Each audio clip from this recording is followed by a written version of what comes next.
할렐루야. 아멘. 마지막 날입니다. 원래 한 목요일 정도 되면 조금 힘듭니다. 금요일 조금 힘들 수 있는데 자리를 잘 지켜주셔서 감사를 드립니다. 아직 끝난 게 아니고요. 오늘 금요 기도회가 있습니다. 오늘 특별하게 성찬 예식을 기존에 하던 방식과 조금 다르게 진행을 하려고 합니다. 그리고 제가 한 분 한 분 기도해 드리는 시간을 가지려고 합니다. 기억하시고 자리에 참석해 주시면 감사하겠습니다.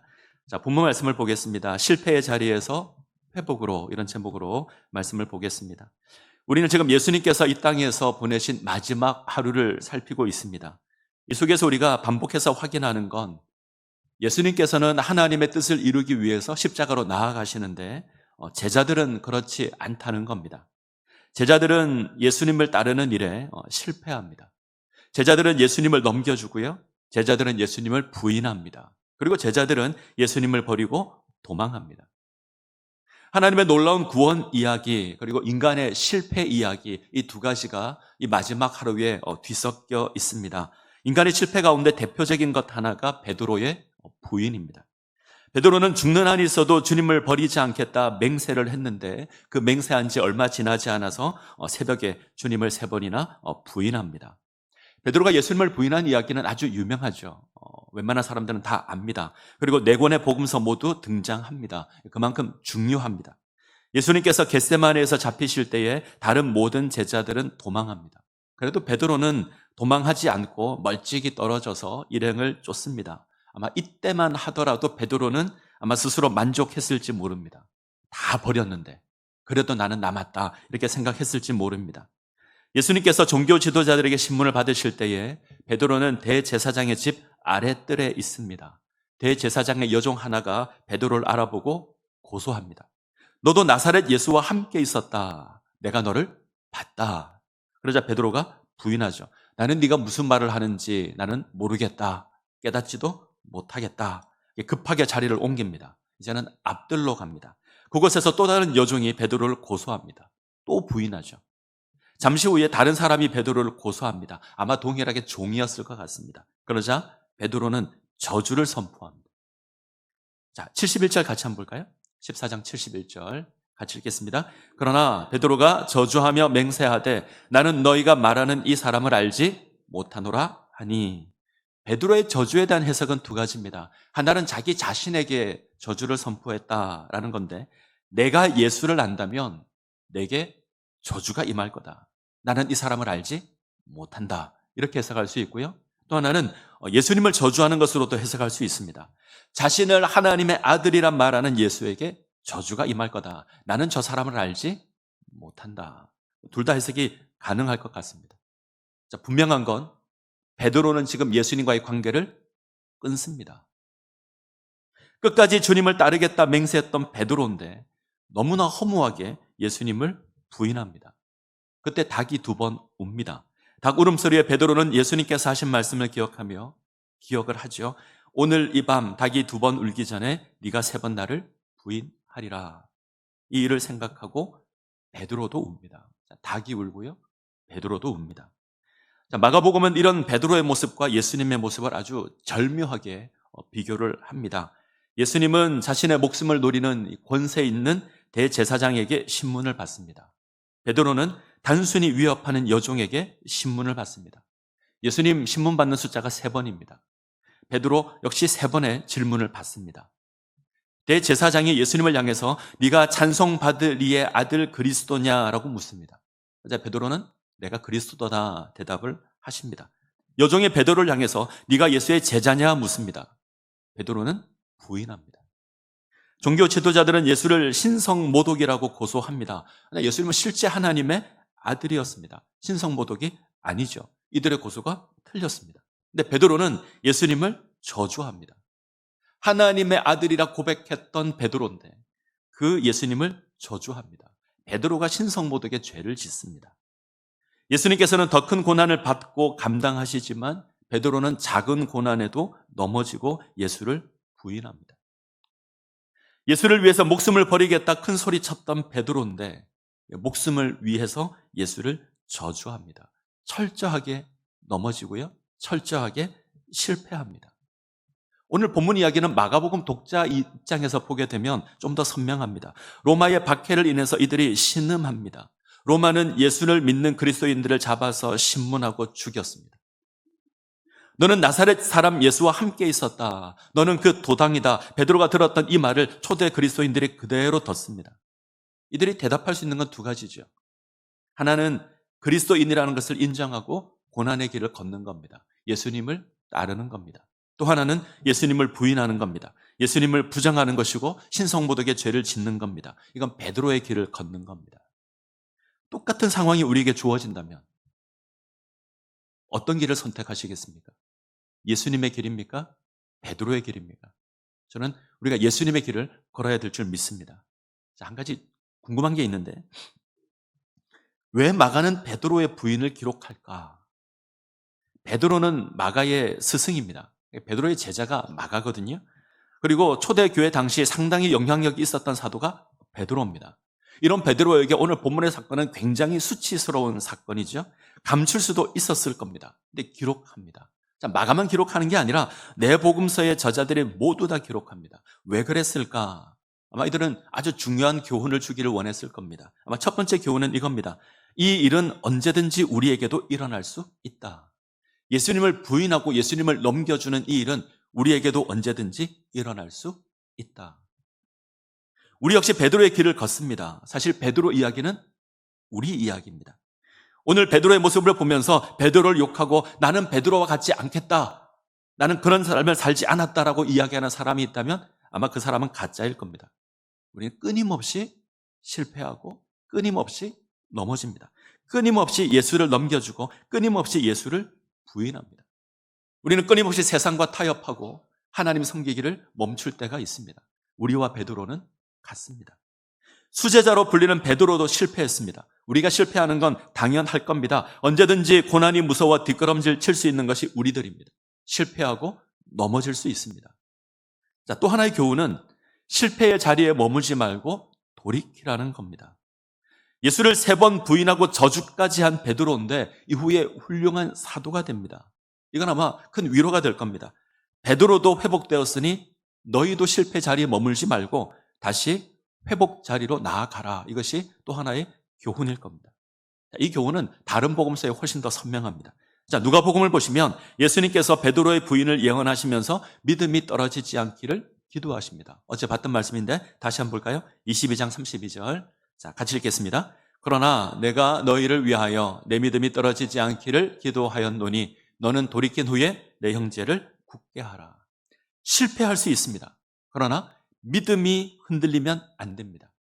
실패할 수 있습니다. 믿음을 잃어버리면 안 됩니다. 믿음으로 다시 회복되어서 다른 형제를 도와야 합니다. 요한복음은 조금 더 선명한데 베드로의 부인이 기록된 것이 요한복음 13장입니다. 13장을 딱 피시면 예수님께서 제자들의 발을 씻기는 이야기부터 등장합니다.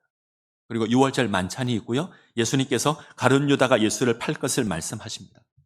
그리고 베드로를 향해서 네가 오늘 밤 나를 3번 부인할 것이다 말씀합니다. 자, 여기까지가 13장의 끝입니다. 14장을 들어가시면 첫 마디가 너희는 마음에 근심하지 말라. 하나님을 믿으니 또 나를 믿으라. 성경은 원래 장과 절이 없습니다. 우리가 좀 찾기 쉽게 구분해 놓은 겁니다. 원래는 통으로 된 긴 이야기입니다. 그러면 이렇게 되는 거죠. 제자들이 당신을 팔 것과 당신을 부인할 것을 예수님 말씀하십니다. 그리고 너희는 근심하지 말라. 하나님을 믿으니 나를 믿으라 말씀하십니다. 예수님께서는 제자들이 당신을 넘길 것을 압니다. 예수님께서는 베드로가 당신을 부인할 것을 압니다. 그들 향해서 이 말씀을 하신 후에 너희는 마음에 근심하지 말라. 하나님을 믿으니 또 나를 믿으라. 넘어지는 일이 있지만 나를 믿으라는 겁니다. 너희가 실패할 것이다. 그러나 믿음을 잃어버리지 말아라. 너희가 넘어질 것이다. 그러나 나를 믿으라. 실패할 겁니다. 그러기에 하나님을 믿어야 합니다. 우리는 실패할 수밖에 없는 존재입니다. 그러기에 예수님을 믿어야 합니다. 그래야 실패에서 벗어날 수 있습니다. 우리의 믿음이 뭐죠? 자, 요한복음 3장 16절 한번 볼까요? 요한복음 3장 16절 같이 읽습니다. 하나님의 세상을 이처럼 사랑하사 이는 그를 믿는 자마다 멸망하지 않고 영생을 얻게 하려 하심이라. 하나님께서 독생자를 보내셔서 우리를 구원하는 걸 우리가 믿는 겁니다. 그 예수를 믿으면 우리가 영생을 얻습니다. 구원은 하나님의 은혜입니다. 우리가 이루는 것이 아니라 하나님께서 이루시는 겁니다. 로마서 5장 8절 볼까요? 우리가 아직 죄인 되었을 때 그리스도께서 우리를 위하여 죽으심으로 하나님께서 우리에게 대한 자기 사랑을 확증하셨느니라.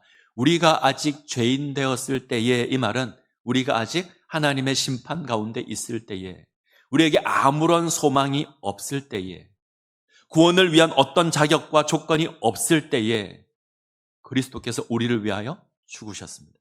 우리를 향한 하나님의 사랑을 보이십니다. 구원이 우리 자격으로 주어진 것이 아니라는 말입니다. 우리에게 어떤 의로움이 있어서 우리가 구원을 받은 것이 아닙니다. 우리에게는 아무런 소망이 없었는데, 우리는 죽음 가운데 있었는데 하나님 건지셨습니다. 자, 그렇다면 우리가 죄를 짓는다고 해서 하나님 구원을 취소하실까요? 우리가 실패한다고 해서 하나님 구원을 취소하실까요? 아닙니다. 하나님의 은혜로 구원하셨기에 여전히 그 구원은 유효할 겁니다. 우리를 사랑하시는 하나님, 끝까지 우리를 사랑하십니다. 자, 때문에 우리가 실패했다고 해서 믿음이 흔들리면 안 됩니다. 우리가 실패했다고 해서 요동하면 안 됩니다. 우리와 하나님과의 관계는 그대로일 겁니다. 흔들리면 안 됩니다. 만약 우리가 흔들린다면, 의심한다면 그건 마귀가 원하는 걸 겁니다. 마귀는 끊임없이 속삭일 겁니다. 네가 무슨 하나님의 자녀냐? 네가 예수를 부인하지 않았느냐? 네가 예수를 모른다 하지 않았느냐? 너는 실패자다. 너는 하나님의 백성이 아니다. 이 마귀 유혹입니다. 우리 하나님 변하지 않는 영원하신 하나님이십니다.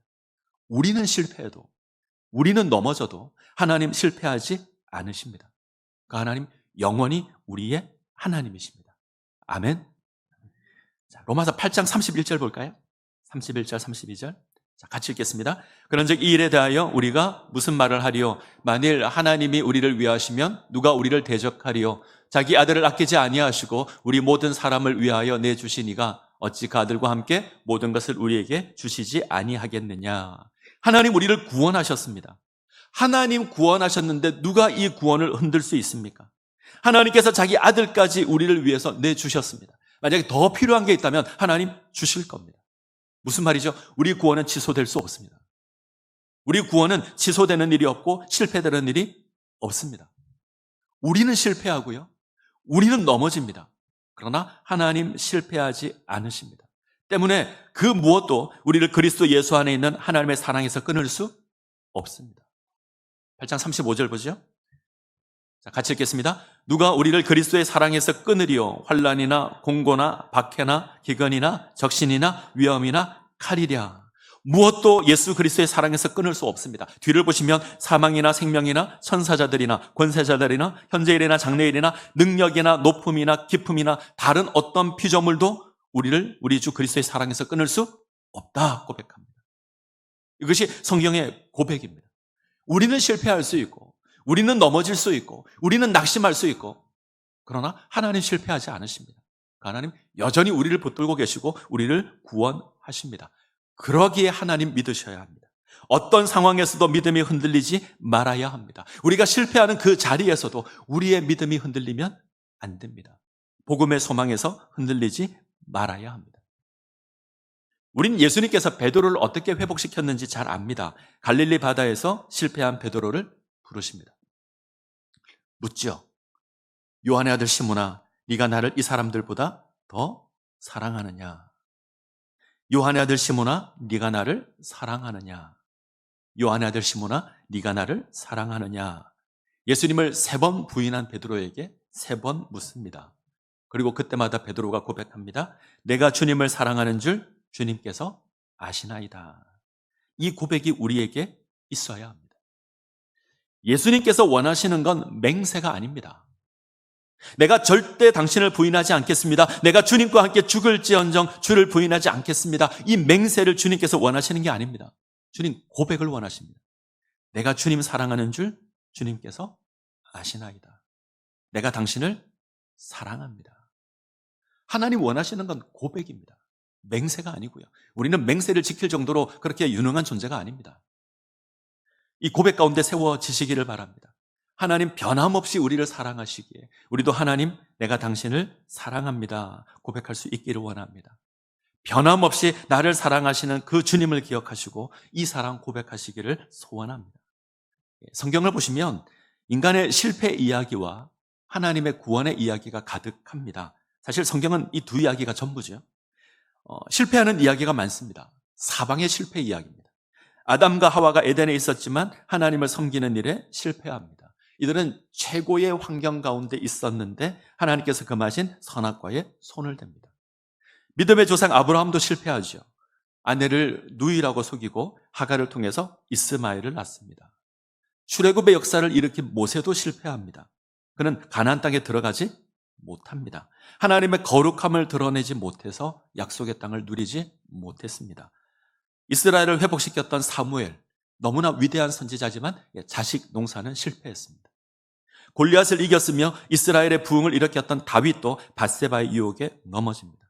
그는 최고의 왕이었지만 실패를 경험합니다. 하나님의 지혜를 가졌던 솔로몬도 실패합니다. 결국 솔로몬을 인해서 이스라엘이 분열되었습니다. 모든 이스라엘의 왕이 실패합니다. 실패를 경험하지 않은 왕은 한 명도 없습니다. 결국 실패해서 바벨론의 포로가 됩니다. 예수님 당시 이스라엘도 예수님을 영접하는 일에 실패했습니다. 이런 실패가 가득한 역사를 다시 회복시키는 것이 성경의 이야기입니다. 하나님께서 죄로 말미암아 실패한 우리를 구원하십니다. 예수님께서 죄로 말미암아 실패한 우리를 구원하기 위해서 이 땅 가운데 오셨습니다. 십자가를 지시고 다시 회복시키십니다. 실패한 우리를 회복시키는 겁니다. 구원을 받았다고 해서 실패가 없는 것 아닙니다. 여전히 실패가 있습니다. 육신의 법을 따르고자 하는 연약함이 우리 가운데 있어서 우리는 실패합니다. 그런데 하나님, 우리를 사랑하셔서 우리를 붙들어 주십니다. 우리가 마음을 돌이켜서 하나님 찾으면 하나님 회복시켜 주실 겁니다. 그래서 주님을 찾아야 합니다. 혹시 실패하셨습니까? 하찮은 여정 앞에서 실패하셨습니까? 큰 소리 쳤는데 약속을 어기셨습니까? 주님을 따르는 일에 실패하셨습니까? 그러나 주님을 바라보십시오. 예수님 여전히 우리를 향하시고 우리를 용서하시고 우리를 받아 주실 겁니다.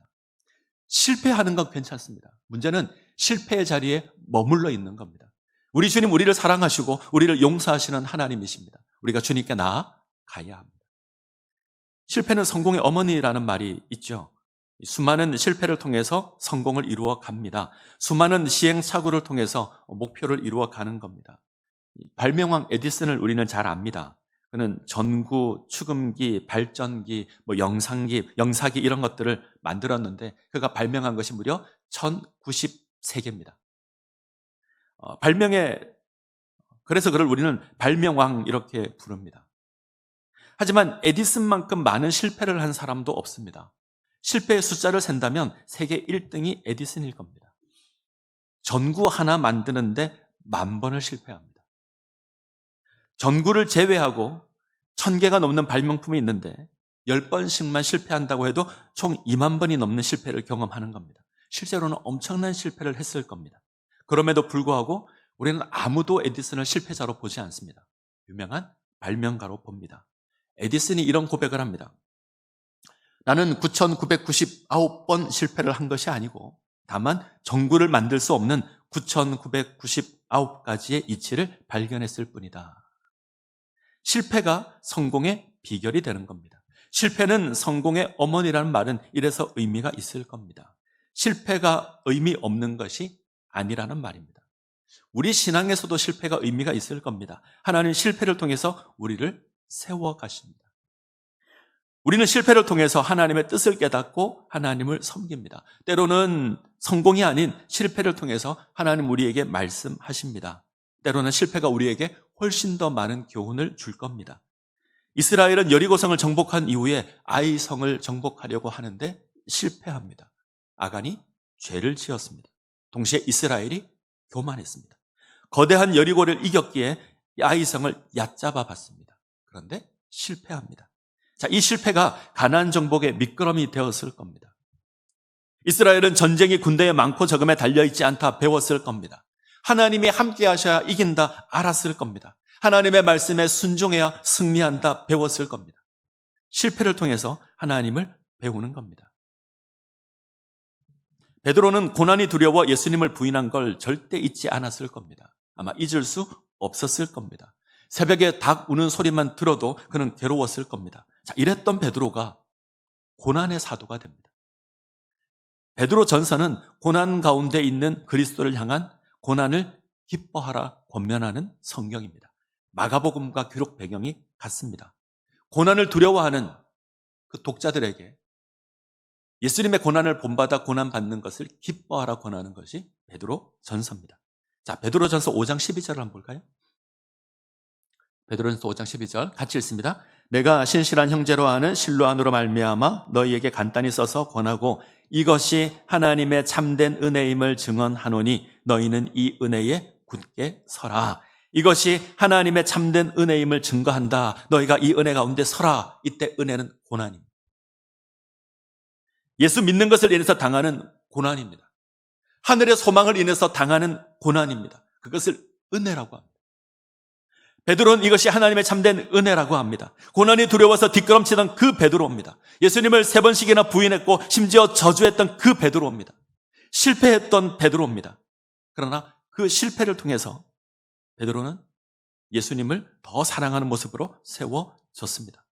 고난 속에서 소망을 고백하는 사도가 되었습니다. 이후에 베드로는 거꾸로 된 십자가에 매달려 순교를 합니다. 말씀을 맺습니다. 베드로는 실패합니다. 주님을 따르는 일에 실패합니다. 그러나 하나님께서 그 베드로를 다시 세우셨습니다. 위대한 사도로 세웁니다. 그리고 주님을 따르게 하셨습니다. 우리 역시 실패할 수 있습니다. 우리 역시 넘어질 수 있습니다. 세상과 타협하고 예수님 넘겨줄 수 있습니다. 부인할 수 있습니다. 그때 다시 하나님 바라보아야 합니다. 실패의 자리에 머물러 있는 것이 아니라 다시 하나님 바라보아야 합니다. 우리의 믿음을 붙드셔야 합니다. 믿음을 굳게 하고 하나님 바라보아야 합니다. 그 무엇도 하나님의 사랑에서 우리를 끊을 수 없다 기억하시고 그 하나님 바라보아야 합니다. 그러면 다시 일어설 수 있습니다. 예수님을 따르는 귀한 사명 감당할 수 있습니다. 이 은혜 가운데 세워지시기를 간절히 소원합니다. 같이 찬양하겠습니다. 모든 상황 속에서 찬양하겠습니다.